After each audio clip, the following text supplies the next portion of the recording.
It was the kind of summer night that small towns never forget. The kind of night where the air feels thick and warm, where the smell of cut grass and honeysuckle clings to the breeze, and where the world feels too safe, almost deceptively so. The year was 1995, and the town of Willow Creek was as ordinary as they came. It was the kind of place where everyone knew everyone else's name, where Friday night football was a religion, and where teenagers lived for few small-town thrills available to them. The bowling alley, the diner off Main Street, and, most famously, the Starlight Drive-In Theater.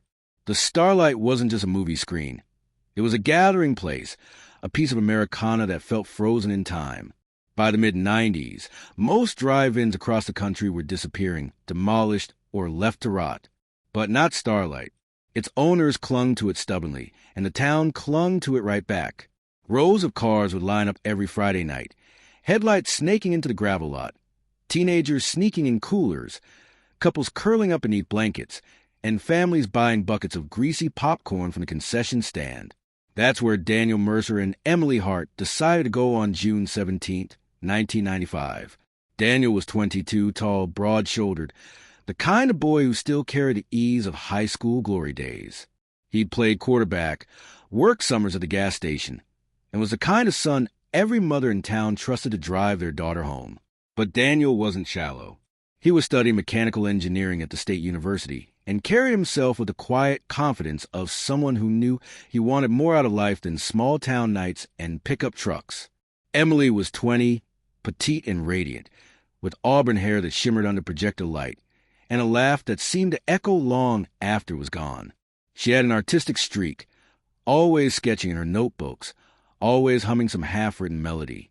Where Daniel was grounded, Emily was a dreamer. The two balanced each other, as though their relationship was stitched together by fate. That night, Daniel pulled up in his rust-red Camaro, an old car he'd been fixing since high school. The headlights cut across the gravel lot of the drive-in, bouncing off the chipped paint of other vehicles. Emily sat beside him, her bare feet propped on the dashboard, a smile tugging at her lips as she leaned toward him. Witnesses later recalled how happy they looked, how alive. The movie that night was Clueless, a light-hearted teen comedy, the perfect background for whispered conversations and stolen kisses. Nobody at the Starlight knew they were watching Daniel and Emily's last night alive. Inside the concession stand, the teenage cashier remembered Emily joking about the size of the soda cups, laughing that she'd never finish hers. She carried popcorn tucked under one arm, her other hand intertwined with Daniel's.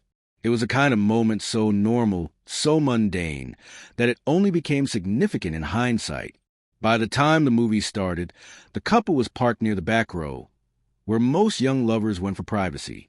The projector light flickered overhead, dust motes dancing in the beam.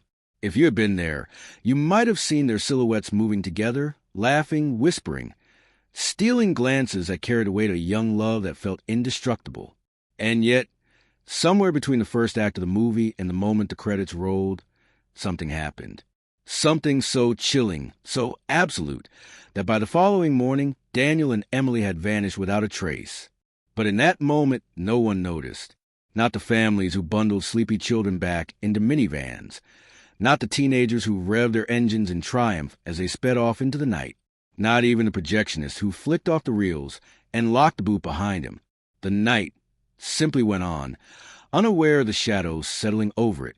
The next morning, when workers arrived to clean the lot, they found Daniel's Camaro still parked beneath the looming rust-flecked screen. The doors were unlocked.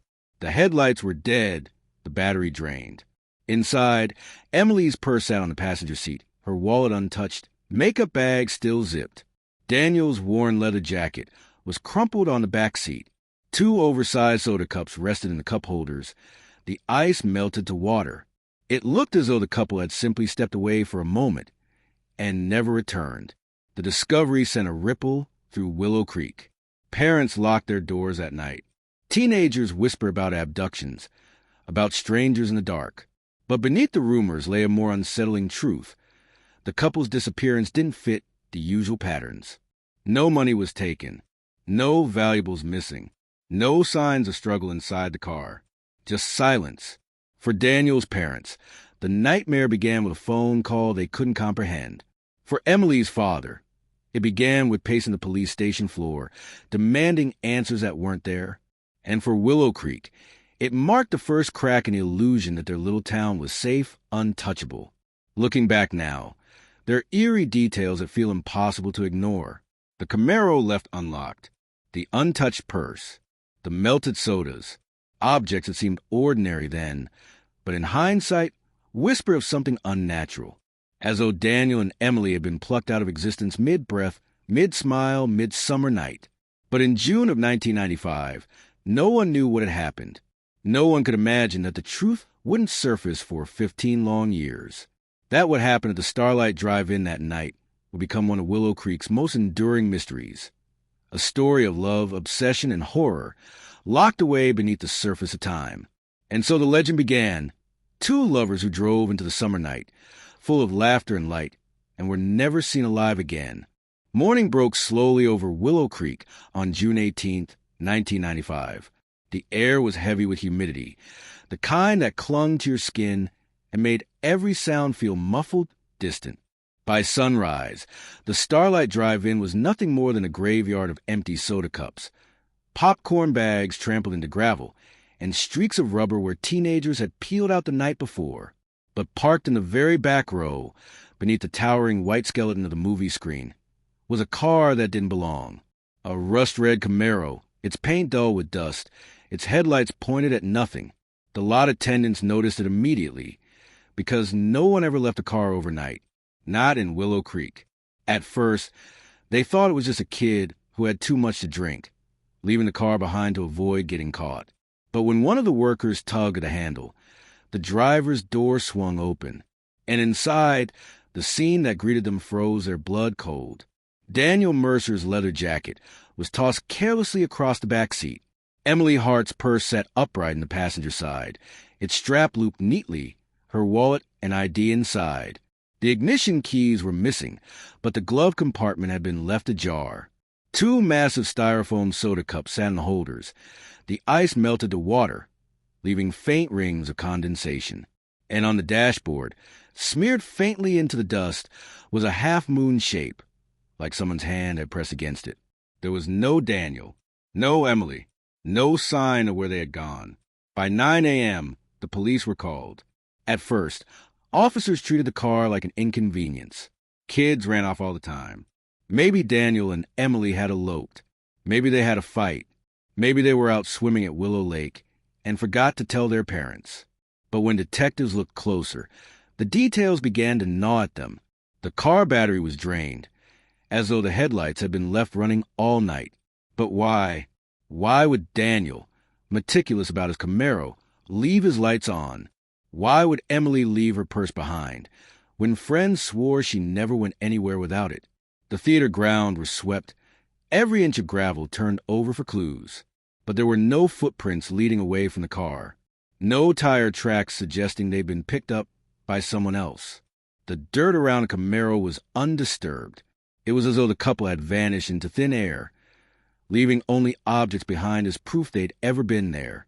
That same morning, Daniel's parents reported him missing. They had expected him home after the movie. When the phone rang at dawn and it wasn't Daniel, his mother knew something was wrong. Emily's father, a man who had raised his daughter alone after her mother's death, stormed into the police station demanding answers. "My girl wouldn't leave me," he told them, his voice cracking. She wouldn't run. Something happened. Investigators began retracing their steps. Witnesses remembered seeing Daniel and Emily at the concession stand around 8:30 p.m., laughing, holding hands. Others recalled the Camaro parked in the back row. Daniel's arm draped over Emily's shoulders as the screen flickered with the film's opening credits. A group of teenagers parked 2 rows ahead swore. They saw Daniel get out of the car midway through the movie, walking toward the concession stand or the restroom. But when pressed, none could say if he ever came back. The absence of struggle inside the car only deepened the mystery. The interior wasn't trashed. No broken glass. No blood. No torn clothing. It was as if Daniel and Emily had calmly stepped outside together and then simply failed to return. The Camaro itself became the centerpiece of the investigation. Officers dusted for prints. Dozens were found, but most belonged to the couple. A few smudges couldn't be identified. They ran them against state databases. Nothing. The trunk was empty. The tires bore no unusual markings. The engine showed no signs of tampering. By midday, local news vans had swarmed the drive-in. Cameras captured footage of police circling the car, flashbulbs exploding as reporters leaned over barriers. The story spread quickly. 2 lovers vanish at Starlight Drive-In. It was the kind of headline that seized people's imagination, the perfect mixture of youth, romance, and terror. Yet behind the scenes, investigators faced a crushing reality. They had no leads. Theories began forming almost immediately. Some believed the couple had staged their disappearance. Daniel and Emily had always dreamed of leaving town, chasing something bigger. Had they finally done it? Had they driven off into the night with nothing but each other? But that theory collapsed under scrutiny. If they ran away, why leave the car? Why leave Emily's purse, with cash and ID untouched? Why leave Daniel's prized jacket? The jacket he never went anywhere without. Others believed it was abduction, a stranger slipping between the rows of cars, waiting for the right moment to strike. But again, there were no signs, no screams heard, no witnesses reporting anything unusual. And in Willow Creek, strangers stood out like neon. No one remembered seeing anyone suspicious. Then came the darker theories, the ones whispered in hushed tones at the diner and across church pews. Maybe Daniel wasn't the golden boy after all. Maybe Emily wasn't as innocent as she seemed. Maybe the jealous ex-boyfriend knew more than he admitted. Maybe the disappearance wasn't random at all, but something deeply personal. By nightfall, one fact became undeniable. Daniel and Emily were gone. The Camaro was towed from the lot and impounded as evidence. Their families were left staring at empty bedrooms, their children's belongings frozen in time. Daniel's football trophies lying neatly on his dresser. Emily's sketchbook left open to a half-finished drawing. Silence filled the spaces they once occupied, a silence so heavy it seemed to press against the walls. The drive-in itself transformed overnight from a place of joy to a crime scene shrouded in dread. Where once headlights and laughter filled the night, now yellow tape fluttered in the breeze. The screen loomed like a monument, casting long shadows over the gravel lot, and the questions lingered, unanswered and unrelenting. Where had Daniel and Emily gone? Who or what had taken them? Why was their car left like a coffin, waiting for its owners to return? The town of Willow Creek had no idea that this was only the beginning, that the Camaro was not just a car abandoned in the night. It was the first clue in a mystery that would stretch on for 15 years, pulling secrets from the depths and twisting everything the town thought it knew.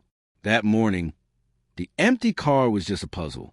By the time the investigation unraveled, it would become something much darker. The ghost of 2 lives, trapped in amber, waiting to be unearthed.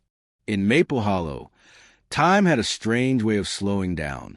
The town itself was small enough that everyone knew everyone, but large enough to harbor secrets that lingered like shadows at the edges of the streetlights.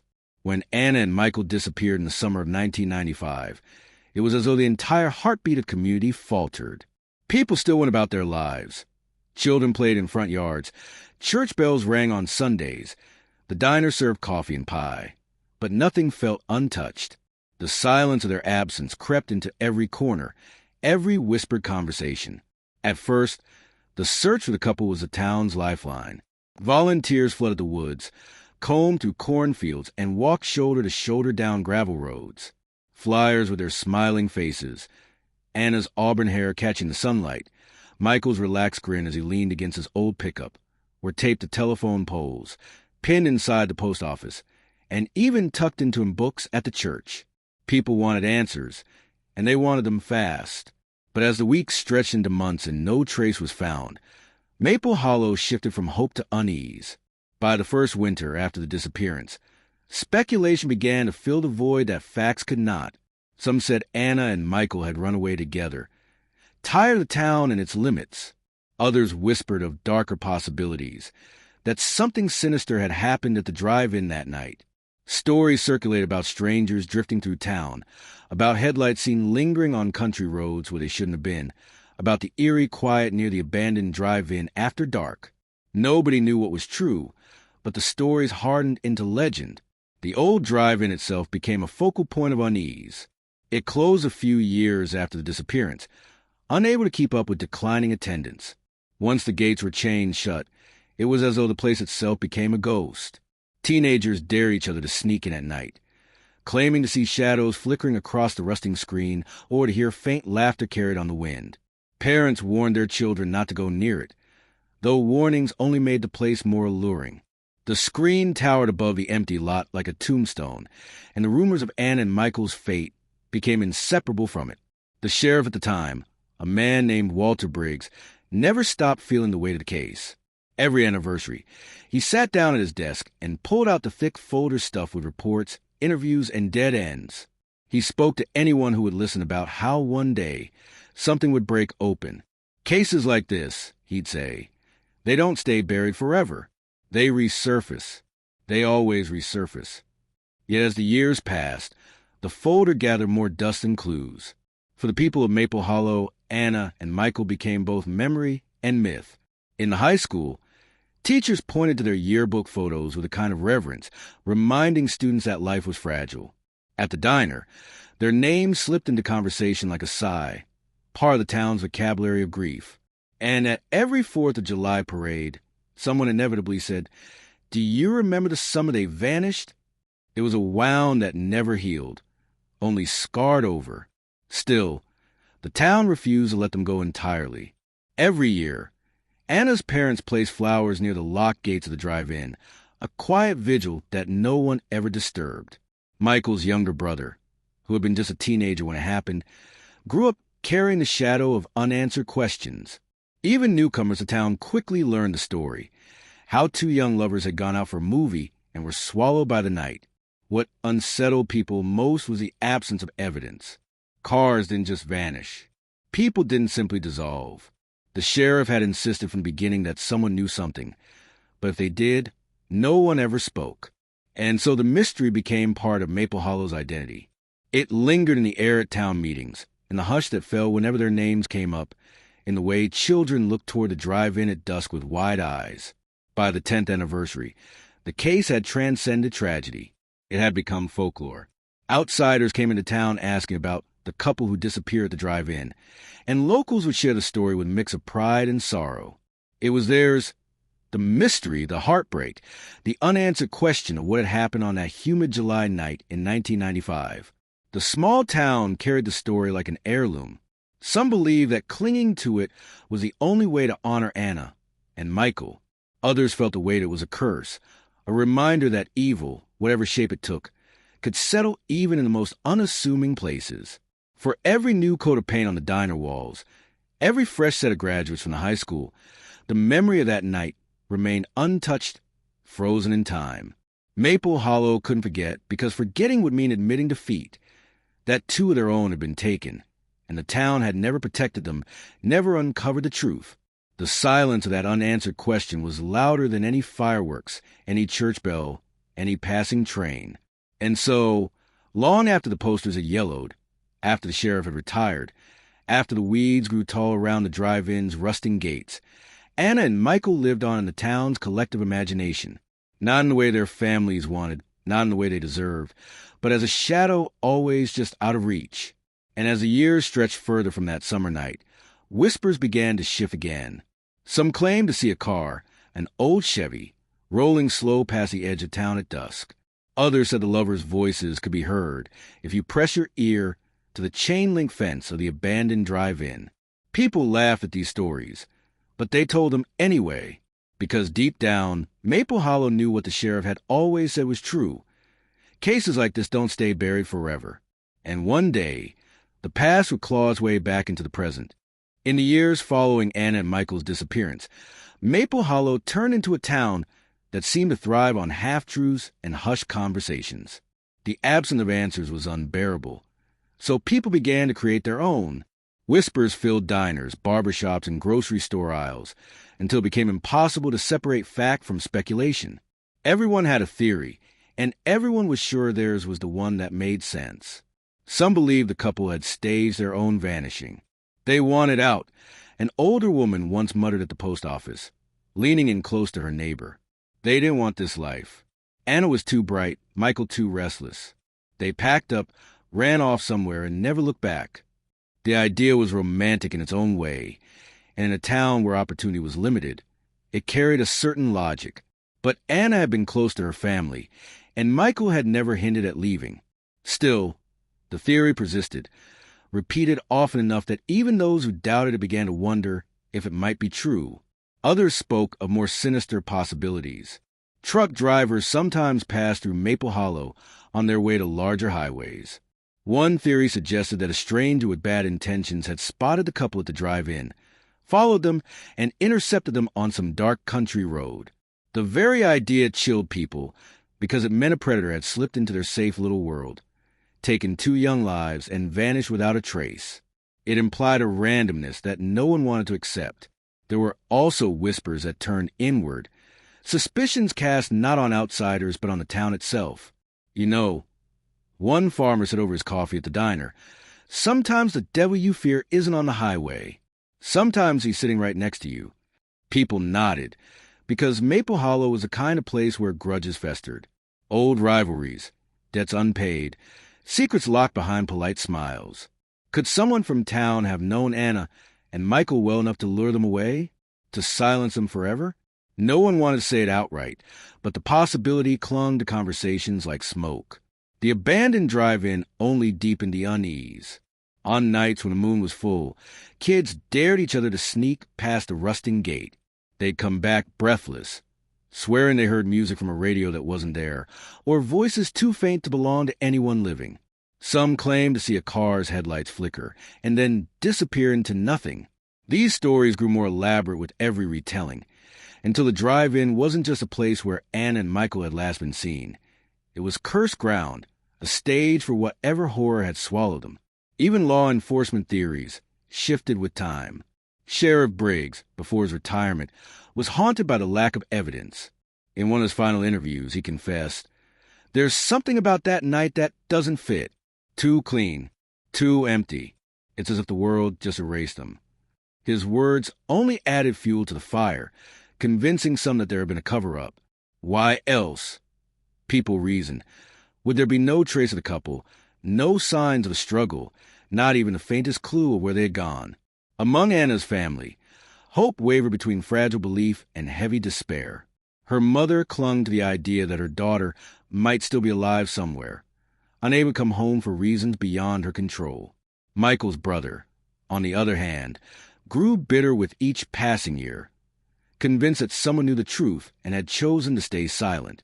At family gatherings, the topic hovered like an unwelcome guest, always present, rarely acknowledged outright, but never absent from anyone's thoughts. As years turned into a decade, the theories grew darker, stranger, more desperate. Some said the couple had been involved in something secretive, that their disappearance wasn't a crime of chance, but of consequence. Others speculated about cult activity in the nearby woods, citing strange symbols carved into trees, the kind of markings that teenagers likely made to scare each other, but that older townsfolk treated as ominous signs. There were even those who suggested supernatural explanations, ghost stories born out of grief, whispered late at night when logic felt too weak to hold. The most chilling theories, however, weren't about strangers or spirits. They were about the silence that followed, because in Maple Hollow, silence was rarely neutral. Silence meant knowledge. Silence meant complicity. And silence meant someone somewhere was holding back. The idea that a neighbor, a friend, perhaps even a family member might know the truth about that night, but had chosen not to speak. That was a theory that kept people awake at night. What made the whispers so persistent was the fact that nothing ever broke them. No evidence surfaced to confirm or deny them. No sudden discovery of a wallet, a piece of clothing, or even tire tracks long buried. It was as though the world itself had conspired to keep the truth hidden. And in that vacuum, the whispers only grew louder. By the 15th anniversary of the disappearance, Maple Hollow had become a place where every conversation eventually wound its way back to Anna and Michael. Couples sat at the diner, forks paused above their pie, and asked one another, "Do you think they'll ever find them?" Teenagers passed stories in hushed tones. daring each other to spend a night near the drive-in, as though brushing up against a mystery might reveal an answer. And old men gathered outside the hardware store, shaking their heads, repeating the same lines they had spoken for years. They don't just vanish. Something happened. Something bad. But as much as the whispers filled the air, as much as the theories stacked one on top of the other, the truth remained just out of reach. And it was that distance, that tantalizing nearness of an answer never quite within grasp, that made the story of Anna and Michael so consuming. Maple Hollow was a town that couldn't forget, but more than that, it was a town that couldn't stop guessing. Every person carried their own version of the story, their own explanation of what happened that night in 1995. And yet, all of them were wrong. The truth lay buried far deeper, in a place no one thought to look, in shadows no one dared to chase. It was waiting patient, like a predator crouched in tall grass, ready to leap out when the time was right. For now, the whispers reigned. But soon, the silence would break. And when it did, Maple Hollow would realize that every theory, every rumor, every late-night story told over coffee or whisper in the dark had been nothing more than smoke around the fire of a secret that would finally burn its way to the surface. By the summer of 2010, Maple Hollow was no longer the same town it had been when Anna and Michael vanished. The streets were more worn, the storefronts more faded. The old diner still opened its doors every morning, but the chrome on the counter stools was dull, and fewer trucks lined the gravel lot outside. A generation had grown up with the mystery as part of the air they breathed, and now they were adults themselves, some having left for cities, others remaining, weighed down by the same silence their parents had carried. The abandoned drive-in had grown wild in those 15 years. The once bustling lot where cars had parked on Friday nights was choked with weeds that reached up through cracked asphalt. The towering screen stood like a skeletal monument, weathered by sun and rain, streaked with rust and graffiti. Vines curled up the chain-link fence, swallowing the closed sign that had hung there since the late 90s. It was no longer a place people visited on dares. It had become something else, a landmark too heavy, with its own legend. Most avoided it altogether, as if stepping too close meant inviting the same fate that had swallowed the lovers. Yet the anniversary drew near, as it always did, and with it came renewed attention. A local reporter, younger than the case itself, began writing a feature about Anna and Michael's disappearance for the county paper. She wanted to capture the weight of a story that had loomed over her hometown since before she could remember. "It's not just a mystery," she wrote in her draft notes. "It's a wound." The family still marked the date, though their rituals had changed. Anna's mother, older now and moving slower, still placed flowers near the locked gates of the drive-in. She whispered her daughter's name as though Anna might hear, as though the air might carry the sound into whatever void had taken her. Michael's brother came too, though not always at the same time. He would lean against the fence, staring into the overgrowth, jaw clenched, his silence heavier than any words. 15 years was long enough for most missing person cases to fade into the background, long enough for new stories to replace old ones. But Maple Hollow didn't let go. The case lingered not as a past tragedy, but as a present shadow, a reminder that something could vanish without a trace and remain missing for decades. Parents still warned their children, "Don't stay out late, don't wander near the drive-in, don't trust everyone who smiles." And then, just when the memory threatened to become routine, something shifted. It began with a drought that summer, the river that curved lazily past town, feeding into nearby farmland, thinned to a trickle. Rocks that had been hidden for decades jutted out of the shallow water. Mud that had once been covered gleamed in the sun, cracked and dry. Farmers complained about the crops. Fishermen grumbled about empty nets.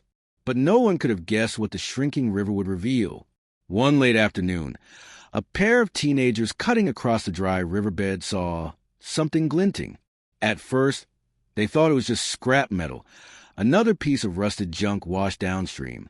But as they got closer, the outline grew clearer. A bumper, barely visible through a crust of mud. Faded paint. The unmistakable curve of a car door. They froze, the silence around them thicker than the heat. By the next morning, deputies and volunteers had swarmed the riverbank. Word spread like wildfire through Maple Hollow. A car had been found. The crowd gathered at the edge of the site, whispers turning to gasps as the mud was cleared away. It was old, weathered, but intact enough to identify. A Chevy, the same make and model Michael had driven the night he and Anna disappeared. The discovery struck the town like a lightning bolt. For years, the absence of evidence had kept the story suspended in uncertainty. Now, at last, there was something tangible, something that could be touched, photographed, tested. Reporters arrived from neighboring counties. Families rushed to the site, hearts in their throats. Sheriff Briggs, long retired, stood at the edge of the crowd, his face pale, muttering the words he'd carried for 15 years. Cases like this don't stay buried forever. The car was hauled from the muck, its once blue paint dulled to a ghostly gray. The windows were clouded, the interior thick with silt and decay. As deputies pried open the doors, the crowd fell silent. Inside lay what many had feared but had never been able to prove. 2 sets of skeletal remains. The scene was surreal. 15 years of rumors, theories, and midnight whispers had culminated in this moment. Anna and Michael had not run away, had not slipped into another life. They had been here all along, hidden in plain sight, buried by water and time. But even as grief surged through the families, even as tears blurred the eyes of townsfolk who had carried the weight of the mystery for half their lives, questions began to stir. The position of the car, the way it rested, the condition of the remains. Things didn't add up. If it had been an accident, as some immediately suggested, perhaps they had driven too close to the river that night, lost control, and plunged in. Then why hadn't the car been found sooner? The river had run low in other summers. Search teams had combed its banks, dragged its waters, turned over stones. How had they missed this? And then there was the unsettling detail that leaked out before authorities could contain it. The car's doors were locked. Both skeletons were still strapped into their seats, seatbelts buckled tight. No signs of panic, no signs of struggle, at least none visible at first glance. For Maple Hollow, the discovery was both an ending and a beginning. The lovers were no longer missing, but the truth was not restored. The mystery had only deepened, because in the silence that followed the recovery, one thought spread to the crowd like a contagion, unspoken but shared. This wasn't an accident. Something darker had followed them into the night. And now, 15 years later, it was clawing its way back into the light. The Chevy sat in the county impound lot under a gray tarp, guarded by chain-link fencing and a single deputy posted through the night. To outsiders, it was just an old car dredged from a river, metal eaten by rust, glass clouded with sediment. But to Maple Hollow, it was a vessel of a story that had haunted them for 15 years. People drove past the lot just to glimpse the outline under the tarp, whispering as though the car itself were alive, capable of holding its silence just a little longer. For investigators, the discovery was both relief and frustration. Relief because Anna and Michael had finally been found. Frustration because the car offered more questions than answers. The doors had indeed been locked when deputies opened them. Both bodies were seated upright, seatbelts buckled across skeletal frames, as though the couple had simply sat down to watch a movie and never moved again. The bones were fragile, the clothing long since dissolved into tatters. Identification would take weeks of testing, but no one doubted who they were. The strangest part was the condition of the vehicle itself. The Chevy was coated in mud, but the undercarriage suggested it hadn't been battered by years of current, as one would expect from a car that had rested in the riverbed for over a decade. The tires were flat but intact. The headlights, though shattered, still held filaments that could be tested.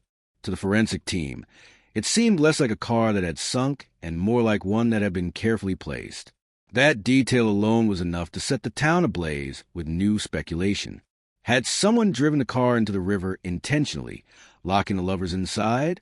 Had Anna and Michael been unconscious, unable to free themselves?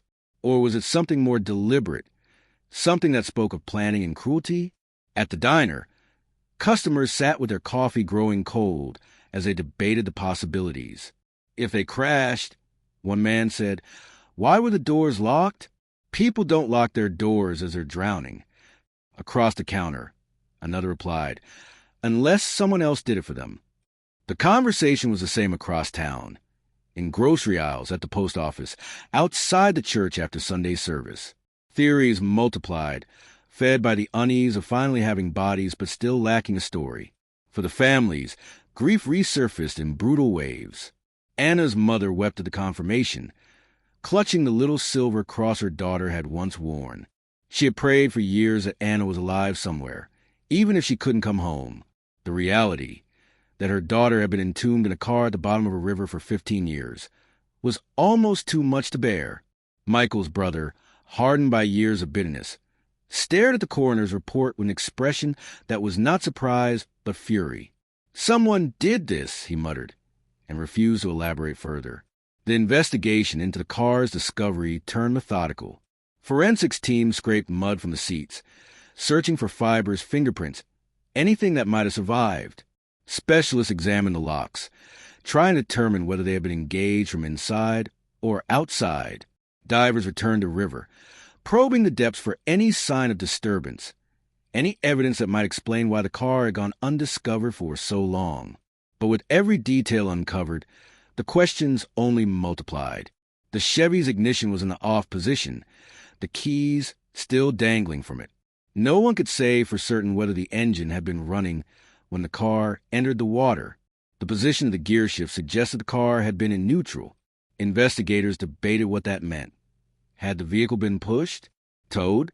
The possibilities branched like veins, each more disturbing than the last. Whispers returned, sharper now. Some claimed to have seen a stranger hanging around the drive-in that summer night back in '95. Others dredged up old grudges and long-buried scandals, convinced the answers lay not in outsiders but in someone close. Rumors turned names into suspects, resurrecting old suspicions people had long pretended to forget. Even the sheriff's department felt the pressure. The new sheriff, who had inherited the case from Briggs, stood before the press and said only, "We are treating this as a suspicious discovery. Nothing is off the table." His words were careful, but the implication was clear. They were no longer certain this had been an accident. In the shadows of the town, darker theories spread. The locked doors, the upright bodies, the neutral gear, it all suggested staging. Someone had gone to great lengths to make the car look like it had been lost time, while ensuring it stayed hidden just long enough. The thought was unbearable, because it meant Anna and Michael's deaths weren't random. They were deliberate, and whoever had orchestrated it had walked free for 15 years. The car itself became an object of fear. Deputies whispered about a smell that lingered in the impound lot. Not the smell of decay, but something metallic, sharp, clinging to the air long after they'd stepped away. Mechanics called in to consult swore they felt uneasy working on it, as though the car were watching them. Rational men and women found themselves stepping back, unwilling to touch the locked doors, reluctant to sit behind the wheel even for testing. It was just a machine, and yet it carried a weight no machine should. For Maple Hollow, the unearthed car was no longer just a relic of tragedy. It was evidence of something malignant. The discovery had closed one chapter, the uncertainty of whether Anna and Michael would ever be found, but it opened another, more terrifying one. Because if the car hadn't been lost, if it had been placed, then the story wasn't about a tragic accident. It was about a crime carefully hidden, a predator who had walked among them unseen. And as the investigation deepened, townsfolk began to remember details they had once dismissed.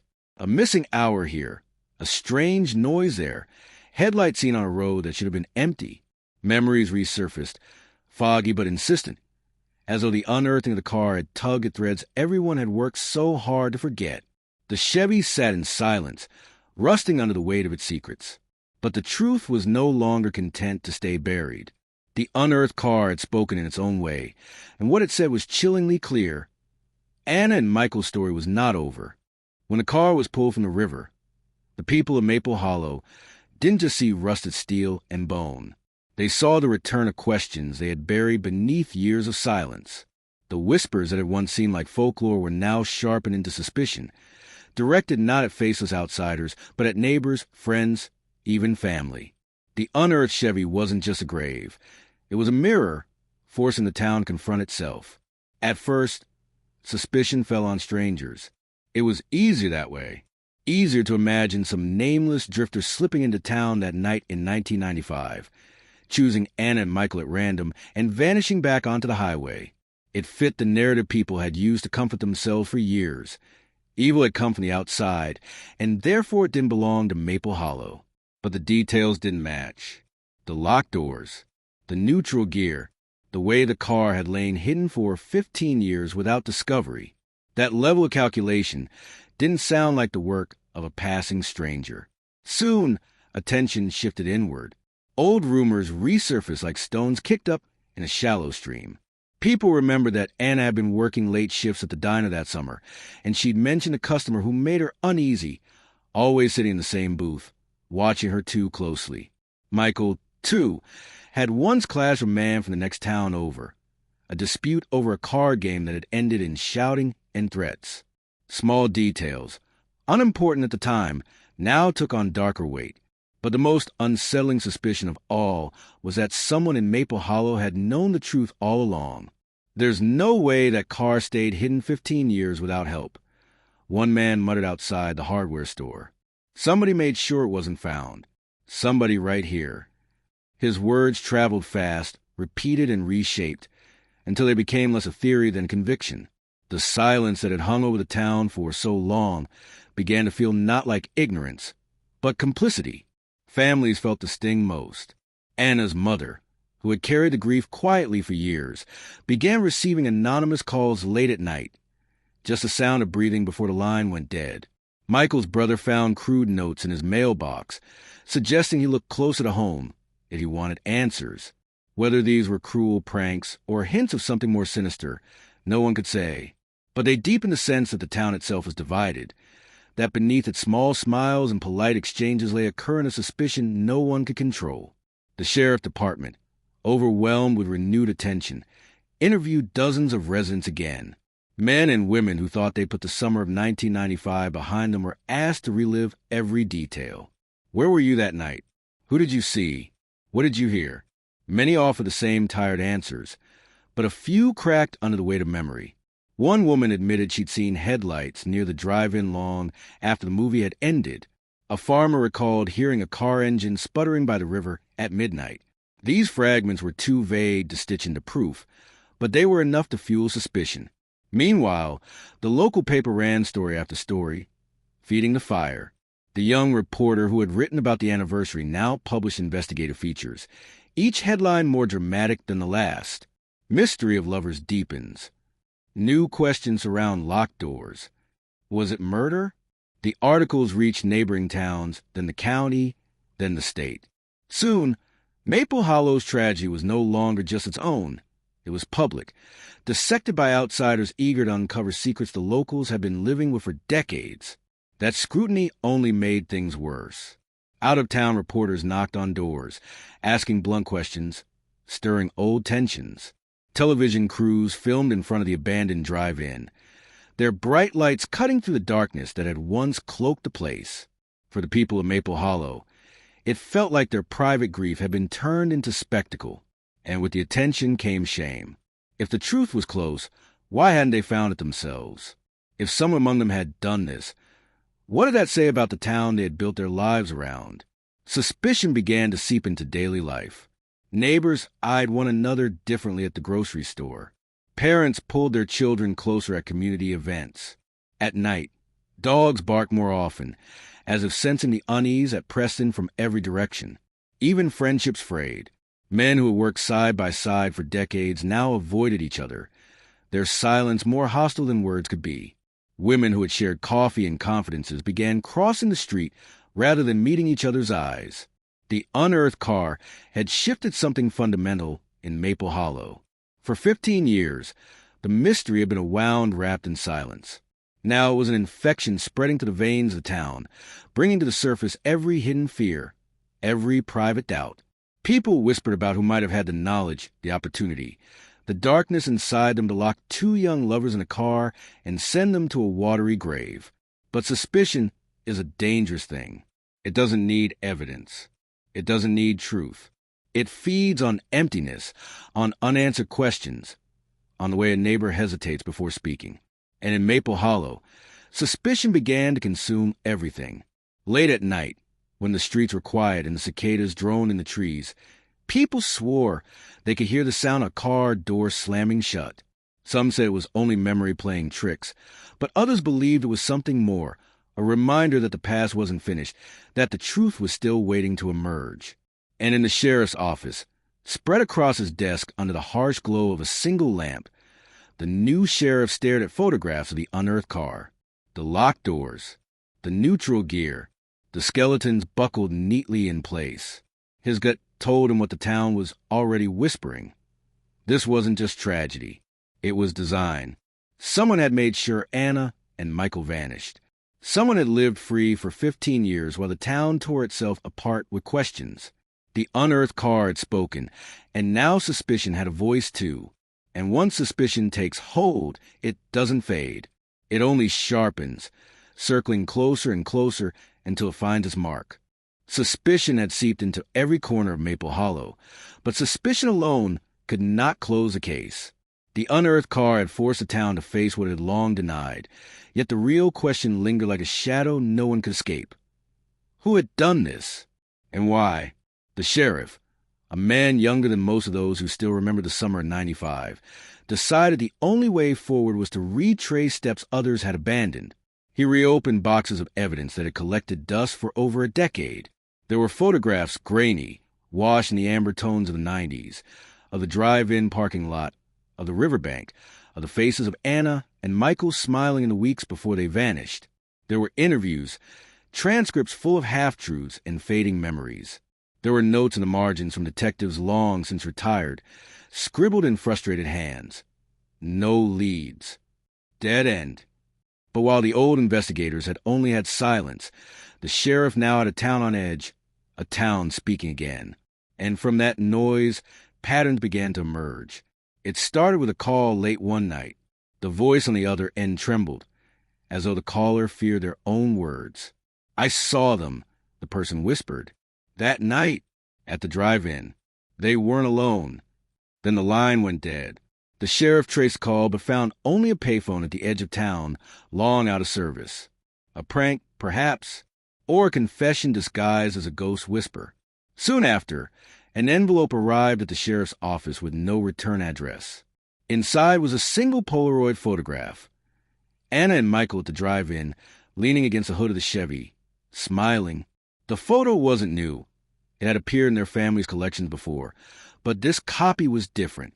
Someone had drawn a crude red circle around the blurred figure of another car parked several rows behind them. On the back, written in shaky handwriting, were the words, "You stopped looking too soon." The sheriff began knocking on doors. One by one, he revisited the people who had given statements in 1995. Some were defensive, irritated at being dragged back into old pain. Others seemed relieved, as though waiting years for someone to finally ask again. Stories were retold, details reshaped by time. A farmer who once swore he had heard nothing that night now recalled headlights cutting across his fields at midnight. A woman who said she had left the drive-in early admitted she lingered, watching couples in cars, and thought she had seen Anna arguing with someone before the movie ended. It wasn't much, but together, these fragments began to suggest something more deliberate than random tragedy. Meanwhile, the families of Anna and Michael felt the past creeping back into their homes. Anna's mother received a package in the mail. Inside was her daughter's bracelet, the one she'd been wearing that night. It had never been logged into evidence. No note accompanied it. No explanation. Just a bracelet, tarnished but unmistakable. When asked where it came from, she could only shake her head, tears blurring her vision. Michael's brother, too, found himself drawn into the mystery. One morning, he awoke to find an old cassette tape lying on his porch. Scrawled across the label was a date, June 17, 1995, the night of the disappearance. The tape contained only static, broken occasionally by muffled sounds, perhaps a car door, perhaps a voice, but never clear enough to confirm. It was as though someone was toying with him, feeding scraps to keep the wound raw. Whispers spread quickly. Someone in town still held pieces of that night, pieces they had chosen not to share until now. And the act of sharing them, anonymously, cryptically, was more unsettling than silence had ever been. As the investigation deepened, the sheriff uncovered something else, hidden not in evidence boxes, but in records. In 1995, on the night of the disappearance, there had been another car reported stolen just outside Maple Hollow. It had never been found. At the time, it was dismissed as unrelated, just coincidence. But now, with Anna and Michael's Chevy recovered, the missing vehicle stood out like a puzzle piece ignored for too long. Who had stolen it? And had that car been used to hide, to follow, to orchestrate what happened? The sheriff tried to piece the threads together, but each step forward only tangled them further. The anonymous tips, the resurfaced belongings, the stolen car, the blurred figure in the Polaroid. They pointed not to a stranger passing through, but to someone with deep roots in Maple Hollow, someone who had been there all along, and the town knew it. People began locking their doors earlier, avoiding eye contact, skipping community gatherings. The sense of unity that once defined Maple Hollow had fractured into fear. No one knew who could be trusted. The person who smiled at you in the grocery store could be the same person who watched two young lovers take their last breaths behind locked doors. Then came the knock. It was late evening when Anna's mother heard it. 3 raps on the door, slow, deliberate. When she opened it, no one stood there. Only a manila envelope on the step, sealed with tape. Her hand shook as she carried it inside, as though the weight of alone told her what she would find. Inside were photocopies of old police reports, the kind only someone with access would have kept. Circled in red ink was a name she recognized instantly. Not a stranger, not an outsider, but a man who had lived in Maple Hollow his entire life. A man whose smile she had seen at every church picnic and town parade. The past had come knocking, and it had brought with it a truth Maple Hollow wasn't ready to face. But truth, once awakened, does not go quietly. The name circled in red ink wasn't unfamiliar. It wasn't the name of a drifter or a stranger who had slipped into town unnoticed. It was someone who had lived among them, who had waved across fences, who had handed out candy at Halloween. A neighbor. The man was Harold Whitmore, a quiet figure who lived just a few blocks from Anna's childhood home. He had been in his 30s in 1995, unmarried, working odd jobs around Maple Hollow. He never caused trouble, never stood out. And in a town where everyone knew each other's business, Harold seemed invisible. That invisibility was precisely why the revelation hit so hard. The sheriff pulled Harold's file, long overlooked. In 95, Harold had given a short statement. He hadn't been at the drive-in, he said. He'd been home fixing his truck. A neighbor even vouched for him, saying they'd seen him in his yard that evening. With nothing tying him to Anna and Michael, the police moved on. But the new documents told another story. Scribbled notes from an officer suggested inconsistencies in Harold's alibi. The times didn't line up. The neighbor who vouched for him admitted later. She only thought she'd seen him, but no one followed up. Somewhere in the shuffle of interviews, Harold's file slipped into the background. The sheriff began quietly watching him. Harold was older now, grayer, slower in his step. He kept to himself, mowing his lawn at odd hours, rarely leaving town. On the surface, he looked like any other aging man living out his days. But the sheriff noticed details others had missed. Harold's garage, always locked. The shed in his backyard, its windows boarded. The way his curtains twitched when cars drove by late at night. It wasn't enough for an arrest, but it was enough to stir unease. The sheriff requested a warrant, citing the resurfaced evidence, but it stalled in the courts. Without hard proof, Harold was still just a name, and suspicion wasn't enough. Still, the town began to whisper. Word of the circled name leaked, carried from porch to porch, store to store. Harold Whitmore, they said, lowering their voices but not their curiosity. People who had once ignored him now scrutinized every movement. Was he at the drive-in that night? Did he know Anna? Did he envy Michael? Theories spun like spiderwebs, each stickier than the last. One evening, Michael's brother drove past Harold's house and saw him standing in the yard, staring at the street lamp as if lost in thought. On impulse, he pulled over and confronted him. "What did you do to them?" he demanded, his voice breaking with years of anger. Harold said nothing, only turned his gaze toward him with an expression impossible to read. something between sorrow and defiance. Then he walked inside without a word. The confrontation spread quickly through Maple Hollow. Some said Harold's silence was admission. Others argued he was just an old man unfairly accused. But suspicion had already drawn its noose, and every gesture Harold made was judged against it. Then, a discovery shifted everything. The sheriff, still waiting for his warrant, dug deeper into old property records. He found that in the summer of 1995, Harold had been hired to do maintenance at the Maple Hollow Drive-In. His job? Repairing broken locks on the concession stand doors. Locks. The very detail that had haunted investigators about Anna and Michael's car. How it was locked from the inside. That connection was too precise to ignore. And suddenly, the sheriff saw the threads pulling together. Harold at the drive-in. Harold fixing locks. Harold with an alibi that never quite fit. Late one night, while the town slept, deputies drove past Harold's property and noticed the shed door slightly ajar. Against procedure, they approached, flashlights cutting through the dark.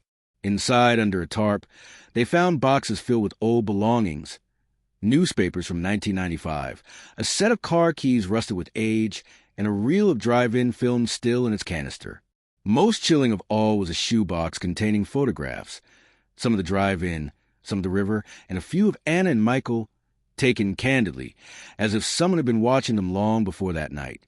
The deputies pulled back, shaken. They couldn't seize the items without a warrant, but the glimpse was enough. They reported to the sheriff, who redoubled his push for approval. The court, facing mounting public pressure, finally relented. When the warrant came through, law enforcement swarmed Harold's property. Neighbors watched from their porches as officers carried out boxes, evidence bags, and the weight of long-buried secrets. Harold stood on his lawn, hands cuffed, expression unreadable. Some swore they saw guilt etched into his face. Others claimed they saw only exhaustion, the look of a man worn down by years of shadows. Inside the shed, the truth unfolded piece by piece. The photographs were real. The car keys matched Michael's Chevy. The newspapers were clipped specifically to stories of the disappearance. It wasn't just evidence. It was obsession. But even with the findings, something was missing. There was no confession, no clear explanation of what happened that night.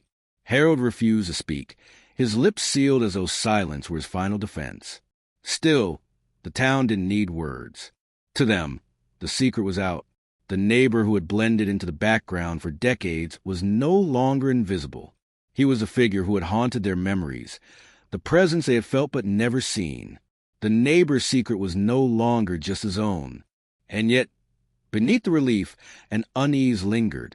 The evidence told them Harold had been watching, had been close, had been involved. But it didn't quite explain the locked doors. It didn't explain the missing 15 years before the car was found. And it didn't explain why, after all this time, the past had begun knocking again.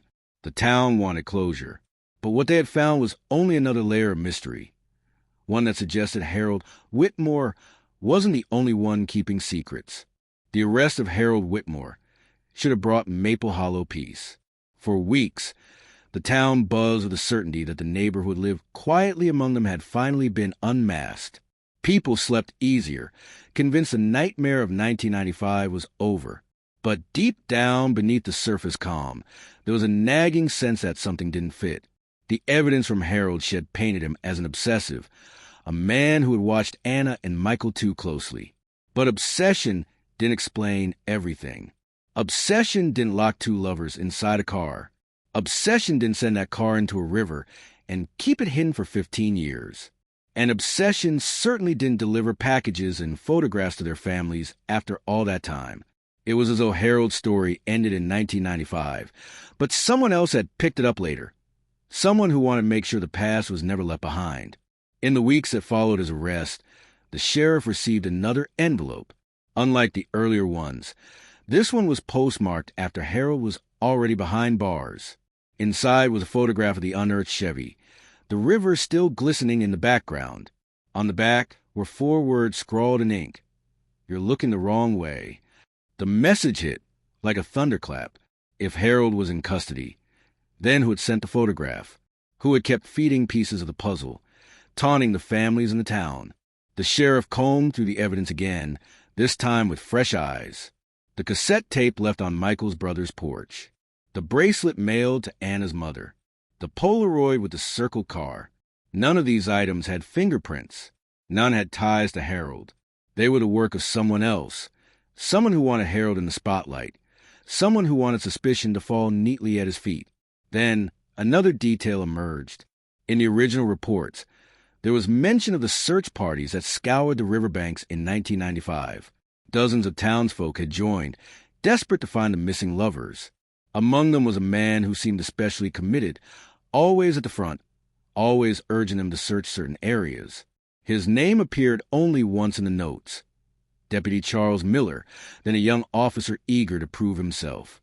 Charles had since retired, his career long ended, his name forgotten by most. But when the sheriff pulled his file, unease crept in. Charles had been one of the first officers on scene at the drive-in. He had helped organize the search. He had access to the reports, to the evidence, to every scrap of information that had since begun appearing on doorsteps and in envelopes. The sheriff paid him a visit. Charles lived alone now, in a house at the edge of town, the paint peeling, the curtains drawn. When the sheriff knocked, Charles opened the door slowly, his eyes tired but alert. They sat in his living room, surrounded by stacks of old newspapers, the walls lined with shelves of VHS tapes and fading photographs. "I know why you're here," Charles said quietly, before the sheriff could even speak. His voice carried the weight of something long buried. "You think I did it." The sheriff didn't answer, only let the silence linger. Charles leaned back, eyes fixed on the ceiling. "I didn't kill them," he said, "but I knew who did. I knew, and I kept it quiet." He explained in halting words. On the night of June 17, 1995, Charles had been near the drive-in off-duty when he saw Anna and Michael. He also saw Harold Whitmore lingering nearby, watching them. But Harold wasn't alone. Another man was with him, a man from outside town, someone Charles recognized from a minor arrest months earlier. Together, they followed Anna and Michael to the river. Charles, young and uncertain, didn't intervene. He told himself it wasn't his place. By the time he reached the riverbank, the Chevy was gone. Panic struck him. Instead of reporting what he saw, he stayed silent, afraid his career would be ruined if anyone knew he had stood by. When the investigation dragged on, Charles realized silence could protect him, so he kept his secret, even as Anna and Michael's families searched for answers. And when the years passed, guilt became unbearable. He started sending the packages, the photographs, the tokens, not to torment the families, but to force the town to look again, to drag the truth into the light. He wanted the past to be uncovered, but he didn't have the courage to confess outright. The sheriff listened, heart pounding. If Charles was telling the truth, Harold wasn't innocent. His obsession was real, his involvement undeniable. But Harold hadn't acted alone. Someone else had been there, someone who had slipped away, never caught. And Charles, the deputy sworn to protect, had let it happen. Before the sheriff could press further, Charles stood and walked to the window. "It's too late now," he said, his voice trembling. "The real one's long gone. Maybe dead, maybe living under another name. But the blood's on my hands, too. Every year, every night I stayed silent. I killed him as much as he did." The confession was recorded, but it brought no clean ending. Harold remained behind bars, his role undeniable. But Charles's revelation meant Maple Hollow's story wasn't as simple as the town wanted it to be. The crime had more than one hand behind it, and the silence of a single man had kept the truth buried for 15 long years.